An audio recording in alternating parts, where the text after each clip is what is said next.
Have you ever wondered why there are mysterious fences dividing Australia?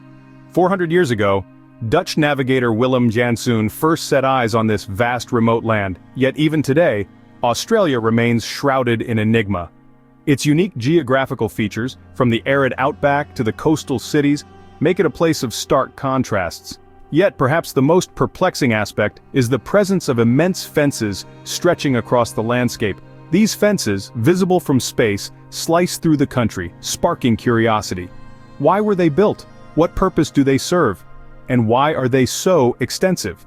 These questions have puzzled many, and in this video, we will delve into the heart of these mysteries. We will explore the reasons behind the uninhabited central region, the purpose of these grand fences, and the reason for the numerous prohibited areas. Stay with us as we unravel the mysteries of these fences and the land they divide. First, let's delve into why the central part of Australia remains largely uninhabited. It's not a simple question of why not. Rather, it's a question of how could it be. Central Australia is a land of extremes, a place where nature's forces have conspired to create an environment harsh and inhospitable. This sprawling expanse of territory, often referred to as the Red Centre, is dominated by arid desert landscapes, where rainfall is a rarity and temperatures fluctuate wildly. During the day, the sun beats down with an unrelenting ferocity, turning sand into a scorching sea of red. At night, however, the desert cools dramatically, and temperatures can drop below freezing. This extreme climate, coupled with the lack of water, makes it an incredibly challenging place for humans to inhabit. But it's not just the climate that makes Central Australia so inhospitable. The geography plays a significant role too. The region is marked by vast flat plains of red sand and hard-packed earth broken only by the occasional outcrop of jagged rocks. There are no rivers, no lakes, no bodies of water to break up the monotony of the landscape. This harsh and unforgiving environment has, understandably, impacted the location and purpose of the fences that crisscross the country. These fences, some of which stretch for thousands of kilometers, were primarily erected to control the movement of pests such as rabbits and dingoes. The arid environment of Central Australia provided a natural barrier that helped to reinforce these fences, making it more difficult for pests to cross from one side to the other. So the central part of Australia remains largely uninhabited, not because people don't want to live there, but because the conditions are so challenging. It's a testament to the power of nature and the resilience of those few who do call this harsh landscape home. With this understanding, the placement of these fences starts to make a bit more sense, doesn't it? Now let's shift our focus to the fences themselves. What are they and why are they there? Australia is home to some of the world's longest fences, intriguing structures that crisscross the landscape for thousands of miles. But these aren't just grand architectural feats, they serve a practical purpose. The most famous of these is perhaps the dingo fence or dog fence, stretching over 3,500 miles from the eastern coast to the cliffs of the Nullarbor Plain. Its purpose, to keep wild dingoes away from fertile land. Similarly, the rabbit-proof fence, yes, you heard that right, was built in the late 19th century to control the spread of rabbits, an invasive species that had been introduced from Europe. With a length of over 2,000 miles, it was constructed to protect the country's western side from these voracious herbivores. Now, you might be asking yourself, why go to all this trouble?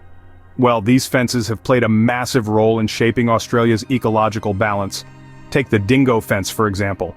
By keeping the dingoes away from the southeast, it has indirectly allowed for a larger population of kangaroos in these areas. But this isn't necessarily a good thing, as overpopulation of these marsupials can lead to overgrazing and degradation of the land. Similarly, the rabbit-proof fence wasn't entirely successful in its mission. Rabbits found their way around, over, and under it, leading to a population explosion that devastated local flora and negatively impacted other species. These fences, while they may seem like mere barriers, are a testament to Australia's ongoing struggle with maintaining its unique biodiversity. They reflect human attempts to control and limit the impact of certain animal populations on the environment. So, while these fences may seem mysterious, they serve a crucial role in Australia's unique ecosystem. They're not just constructs of wire and post, but symbols of the delicate balance between man and nature. They remind us that every action has a reaction, and in the vast, wild expanse of Australia, these reactions can have far-reaching consequences. But what about the numerous prohibited areas in Australia, you might ask? Well, these areas are intriguing in their own right, each with a unique reason for being off-limits. Let's start with the military bases. Australia is home to a number of key strategic defense sites that are closed to the public. For instance, Pine Gap, a joint US-Australia satellite surveillance base located in the Northern Territory, is one of the most secretive places in the country. Due to its sensitive operations, Pine Gap is surrounded by a restricted area that extends for several miles.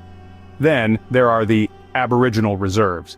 These areas are legally designated for the use of Indigenous Australians, who have lived on this land for over 65,000 years. Many of these reserves are located in remote areas, and are protected by law to preserve the cultural heritage and traditional way of life of Aboriginal people. Lastly, there are the environmental protection zones. Australia is known for its rich biodiversity and unique wildlife, much of which is endangered. To protect these species and their habitats, certain areas are declared off-limits, such as the Tasmanian Wilderness World Heritage Area. This area is one of the largest conservation regions in Australia, covering nearly 20% of Tasmania.